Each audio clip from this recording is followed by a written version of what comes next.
is building Liberty Middle School and adding on Forest Middle School, we have lots of capacity at the middle and high school level. Pretty soon, you're gonna have an overcrowding problem in Forest.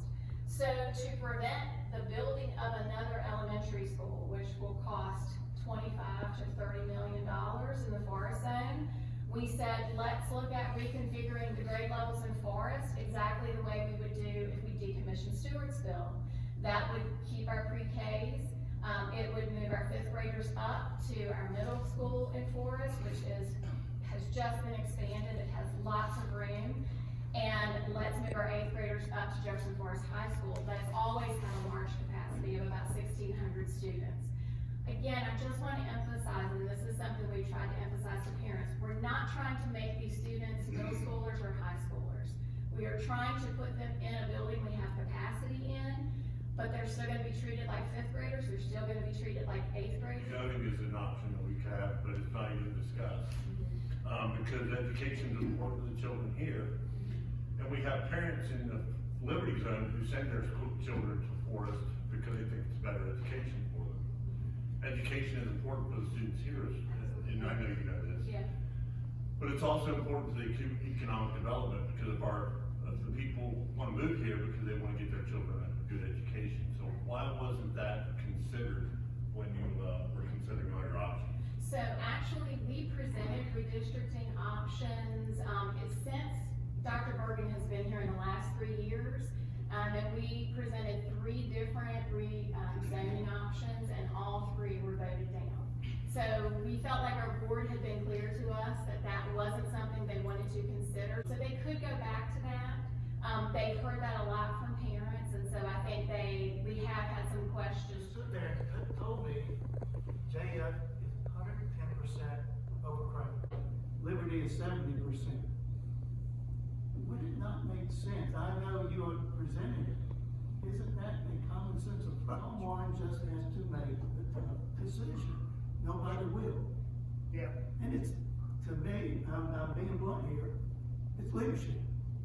I'm sorry, nobody will take the bull by the horns and make that decision to read this same time. It's all about the Forest area, and I think that's where we're fed up, and that's what we're all hearing. I'm tired of betting on it. EPA to do significant capital improvements to Liberty High School and Santa Cruz High School. To completely renovate auditoriums and modernize them so that the amenities to our students at Liberty and Santa Cruz are the same as they are before. You're going to see some significant capital improvements to the Liberty Zone and the Santa Cruz high school campuses. Overdue and much needed. My property, I live right in that neighborhood, we're concerned. There's only 6 schools in the whole Commonwealth that have 5th graders in with 6th and 7th graders and 8th graders. There's only 21 high schools in the whole Commonwealth of Virginia that have 8th graders in them.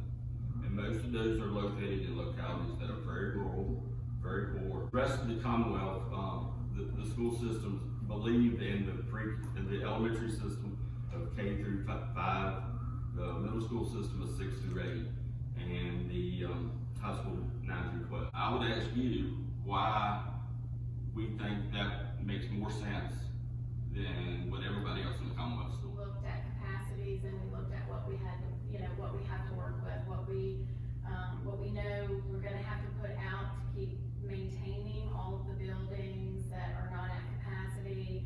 How do we keep from having to build another school? So I think it's not that we have a different philosophy on education.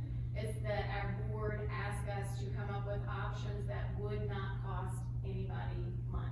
We're getting tired of every time, y'all, and it's tough. Believe me, we got to make budget decisions up here, and no, I understand that, but it always seems to be that we're the ones, and the Sand River Zone is the ones that has to feel the pain. But once again, every time there seems to be some budget pressure, this will be the 3rd, 4th, I don't remember how many times our community has been promised that gym, has gotten funding for that gym, and it gets yanked out from under. Your chairman told me one time, you want more kids in Liberty High School, get more development here.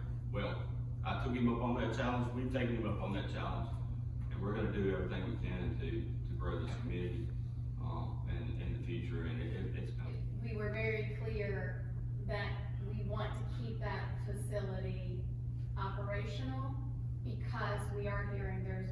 growth in Bedford. And we hope that that will extend to